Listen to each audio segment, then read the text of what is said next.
guys, welcome to today's video. We're back at Titan already with the car and the dyno. As you probably heard at the end of the last video, our main issue was just a vacuum line coming off the fuel pressure regulator. We were all tired, we wanted to play it safe, so we just took the car home instead of fiddling around with it on the dyno.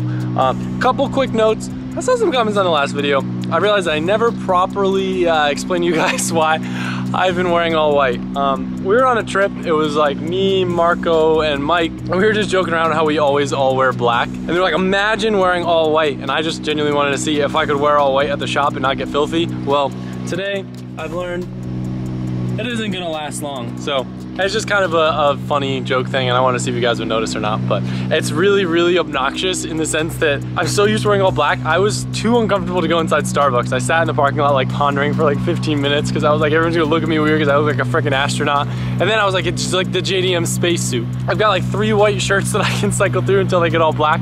But I'm just doing a clothing experiment, for lack of a better word. I'm excited for this thing. Tuning Fork's helping us out again. She's smelling sweet with all that Ignite red. Let's make some power. I missed filming it, but the first pass at 15 pounds, the car made the most power it has ever made before. 443 horsepower at 15 pounds, and you can see that graph. It looks like it's just gonna keep climbing. So I'm very, very excited to see what this thing is gonna do. Really nice torque curve too. This is like the best for traction.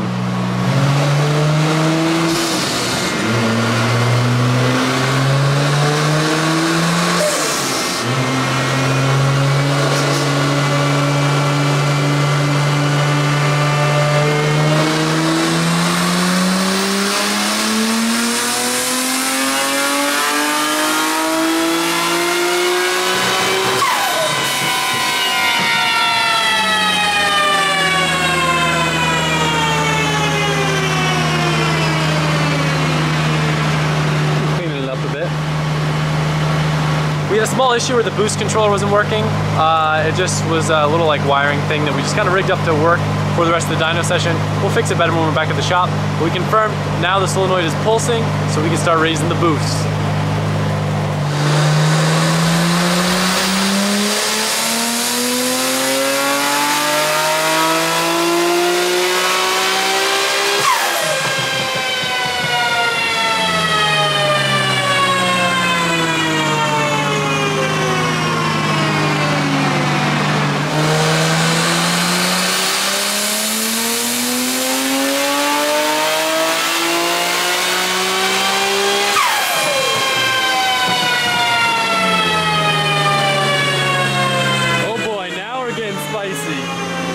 Almost a page up.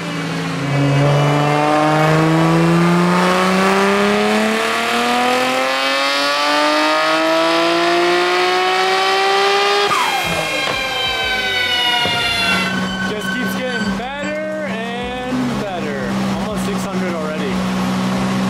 Only 21 pounds, already almost breaking 600 wheel, and the fueling's not even dialed in yet. I think 650 is a very reasonable goal at this point, and I'm super ecstatic about that.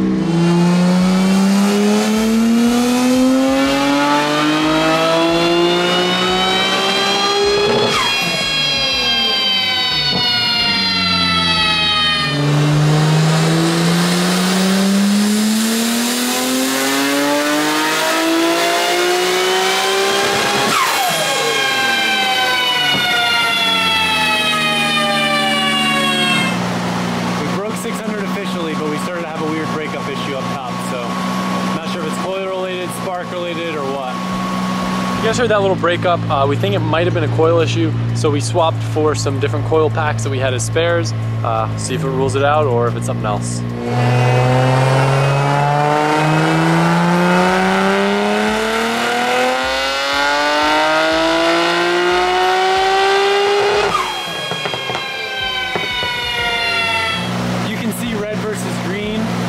We didn't have that breakup like we had before.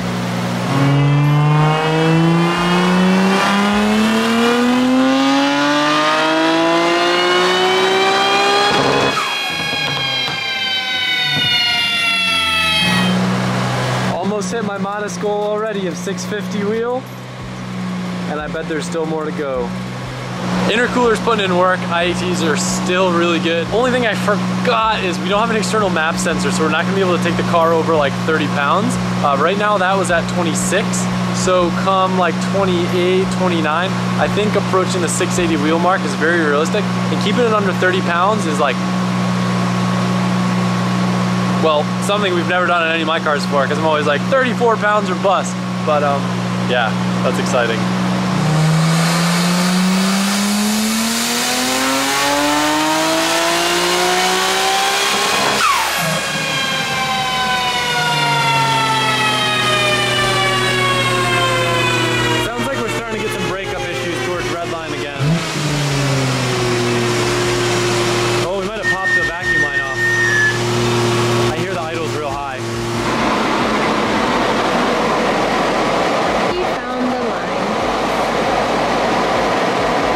So the weird little breakup issues that we've been having, we're starting to think are valve float. So Tuning Fort and Scotty both agree that we should probably chill, not going all the way to 8,300, even though Vcam could rev to 85 with the right valve train. I didn't do dual valve strings on this one like I did on the R32, so we're probably getting a little bit of valve float, so we'll play it safe and we'll rev it to like 81, 82. Still gonna make really good power, and the great thing is because I have the 411, it's not like we need to rev to the moon to be able to be back in the meat in the next gear. The ratios are gonna be so short that we should live right in that fun range up there. So no spicy 8500 like I was hoping, but the car's making impeccable power, and I'm so proficiently proud.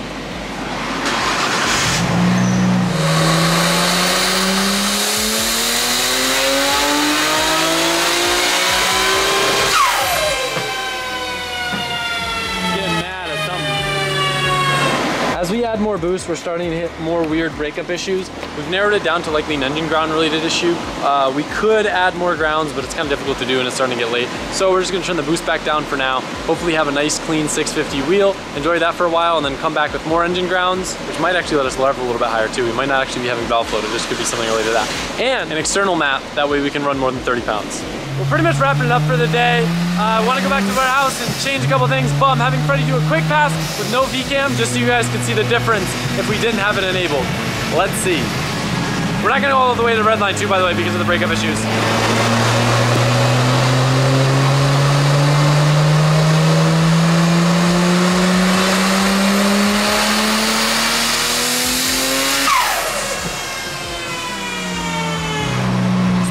No Vcam versus Vcam. 4,000 RPM instead of making 200 foot-pounds of torque, we're making closer to like 320. Yes, dude, it sounded real bad on the dyno. I was waiting forever. No Vcam, 194 foot-pounds of torque at 4,000. With the Vcam, 326 foot-pounds of torque. You guys know that power under the curve makes a huge difference. This is a crazy gain from Vcam. I mean, even at 5,200, it's still way far off. Torque is 400, so that's 70 foot-pounds of torque at 5,200. The ballpark turbos that a lot of people use to compare on these are like the ones that Tommy has, which I think is the HKS GTSS turbos. Those are probably the biggest you'd want to go on a stock bottom end, like 2.6, to still have response. And I think we've proved it'd be sweet to overlay with a car on those turbos, that adding a Vcam Step 2 with 2860 Gen 2s, same spool, but we're gonna gain probably an extra 150, 200 horsepower up top, which is sick. I'm excited to drive it. Gonna go kind of easy because we do have some issues we still want to figure out. Don't know if it's coil related, spark related, ground related, but for now, we get to enjoy the car and see how it feels. And there we have a side-by-side comparison of when the car was stock, making like 350, to now making up in 650 range. We'll clean it up and we'll get it running a lot better. But what's very interesting, as you can see, we lost very, very little spool. Very little horsepower and very little torque at low RPM. So it's gonna feel like stock, but we're gonna have a lot more fun up top. Overall, I think it was a great success in terms of the dyno session. We found out that we are going to easily be able to surpass my power goals with the car. Virtually no blow by, got to make some really clean pulls, and we started having issues at the end that we'll be able to sort through. Obviously, I'm super appreciative of Freddie coming here and getting the car dialed in with me, but I also want to extend a massive thank you to Kyle at Titan, who stayed with us throughout the night, and Scott, aka Tuning Fork from Australia, helping us sort through the car. So tomorrow, in the second half of this video, we're gonna sort through some more issues, do our first pulls on the street, see what we can figure out. All right, so I plan to make like a full GoPro video tomorrow, but there's no way I'm gonna be able to just not stepping on it, so Colette's doing me a solid. This is our first time experiencing a GTR, or I should say my GTR, over 350 wheel. You ready?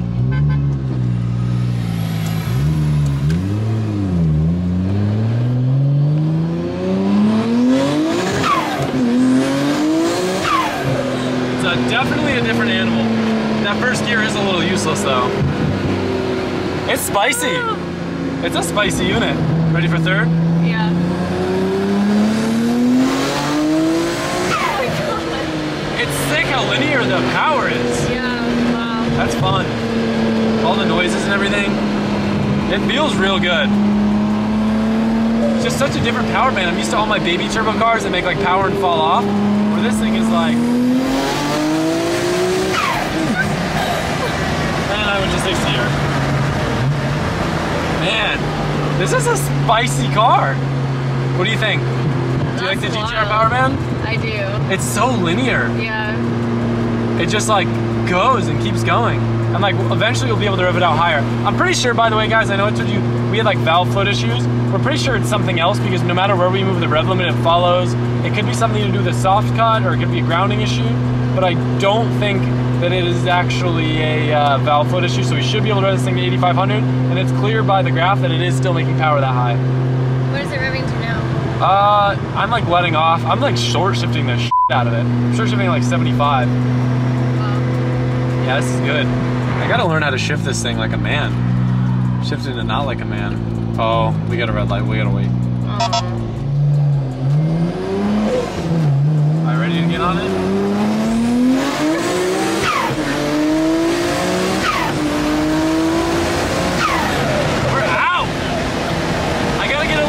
Keeping the boost between gears, but like once this thing gets up in this power band, it boogies.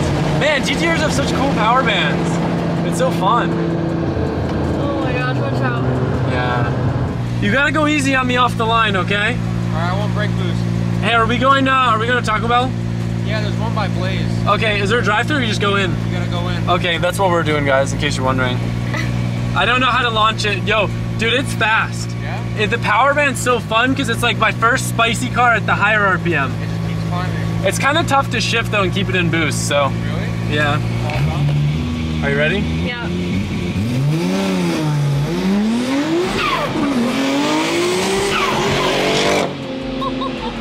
If I didn't miss shift, it would have been pretty close. Oh, at least it's your own car. Yeah. At least it's your own car. I think we were pulling on them though. It was a spicy race.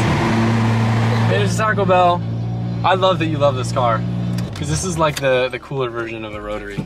It's got all. No, I'm just kidding. Wow. No, this thing feels awesome. I'm shaking in excitement and hunger. We haven't eaten anything in 17 days. Yep. Where's my phone? Now we can celebrate. This is a jam-packed video. In addition to taking the R34 for the first street rips with everyone today, bring the S13 to the shop to go over, do a little bit of TLC on this car, because it's going to be used for a very big video very soon. I'll let your imagination run wild a little bit, but this thing's been sitting. I want to put on the lift, go over it, change some fluids, you know. So update today, Freddie went ahead and changed over to BKR7E plugs from the iridiums that we were running before. He noticed that we could get away with a little bit colder plug. Also, Johan added a ground as well as, did you guys change the air gap on the crank signal? No, we didn't touch that. Okay, finished up a couple wiring things, went over a couple things, but I'm curious to see if the breakup's fixed or not. I'm gonna give it a second wide open, okay? Right here. Ready? Yep. So I don't know if that was the soft limiter or if it was breakup. You're gonna have to I'll look at that lock real quick. yeah. Quicker than I expected. Yeah? Yeah. It pulls hard. So the limiter style seems to have solved the issue. We're gonna try 1, 2, 3, see if we can get it to happen again and go from there. Making just little feeling adjustments. Yep, just a little bit. I mean, if it's good, in theory, we can raise the boost back up, right? Yeah. It's at Yo, 20. this girl wants to race, like, bad. She's inching on me. I hope I don't miss shift. She's inching, dude.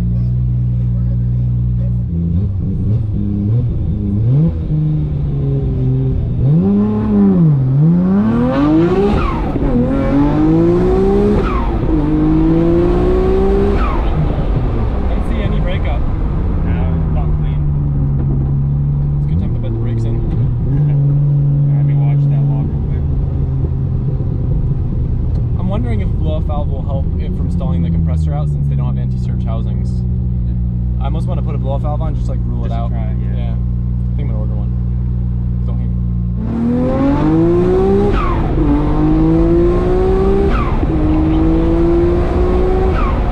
Dude, it feels really clean. It's super smooth. Like butter. When I hit one more rigs.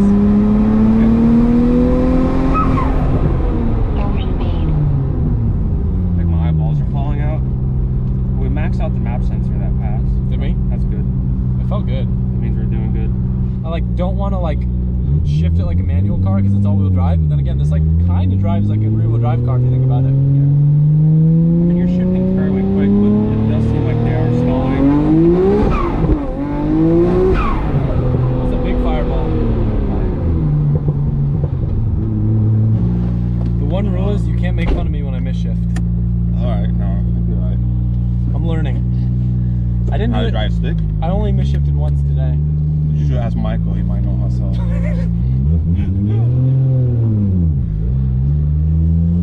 I wish you were there to hear it on the dyno with Vcam turned off. It was embarrassing. It was like the difference between a quarter pipe on the graph and a hill. You know what I'm saying? Yeah.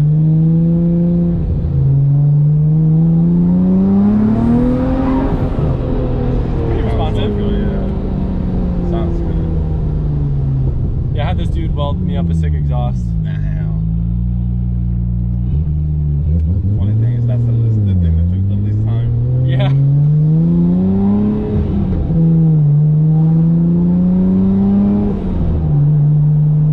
Car feels so settled. I know. It literally feels like a brand new car.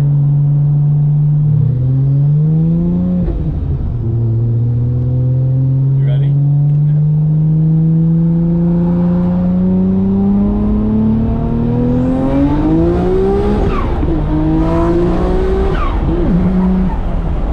Told you I was gonna miss shift. That's weird. Yeah, but I was fourth that time. Oh, okay. I don't know what it is, man. Every car, I've never had an issue with right-hand drive, but something about the 6-speed pattern, maybe. It's all driver error. There's no issues with the car. Yeah. That's strange. Freaking my girlfriend keeps making fun of me for it. I would say let her drive the car, but then Damn. Mike, bleep that out. It's cool how it keeps pulling a red line, yeah? yeah. So I'll do a 1-2 this time.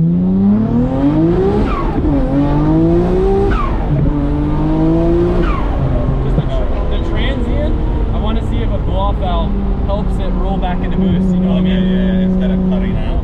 It's weird, it's not a math car, so. No, but I'm wondering if maybe because of the fact that it doesn't have anti-surge housings, the fact that it's stalling the blades and then the blades have to spin back again, Right. could be potentially contributing. You want to drive it? Yeah. Let's do it. All right, let's switch while we're driving. Alright. No, I'm really curious how it feels as a passenger. Because from a driver, it feels fast, but it doesn't feel like your brain's out fast. If it's quick, it gets to red line quicker than I thought because of the gearing. But I just lost power steering. really, I wonder if I just threw a belt. possible. Maybe something with. Oh yeah, that's heavy. Maybe the belt slip off. I realized I spilled coffee all over myself. What? People are gonna think I'm a walking bin.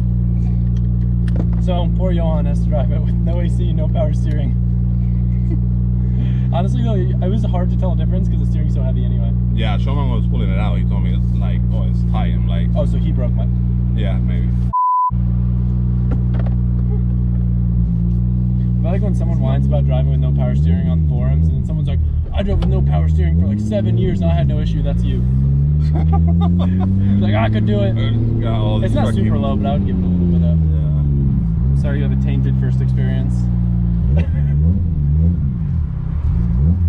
It does stall easy, so if it stalls, it's not you, it's the car. Very good.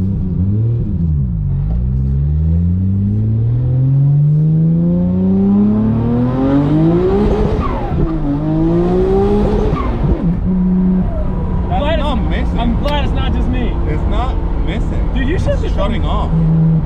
It's like cutting out. That's what happened. That's fifth. Oh, that's fifth? I think so. Oh. Oh. God. Damn, yo, you shifted from 1-2 like a gangster. Yeah. I gotta hit limiter like that. Yeah, because you had no lag between the gears. Oh, okay. Damn. It's okay, you missed a gear too, so I don't feel as bad. Apparently it's like a thing and people will get rid of the ATF for like I think a thicker oil. I don't know why that makes sense, but that's what Andrew's telling me. No, he just said Americans don't know how to drive. It feels pretty good. Yeah, yeah.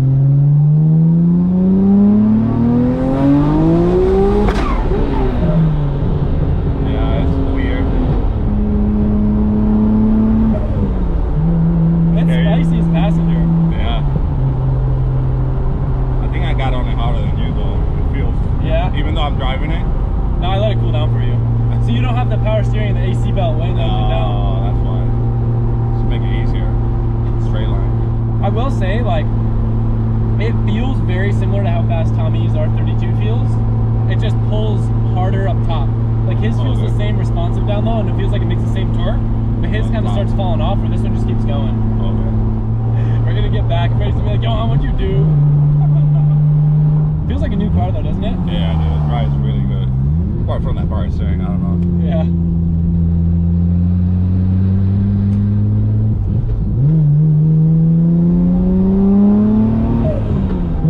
It's weird. I'm glad it's not just me. I see why everyone puts sequentials in these things. Yeah. Oh look, a fake GTR.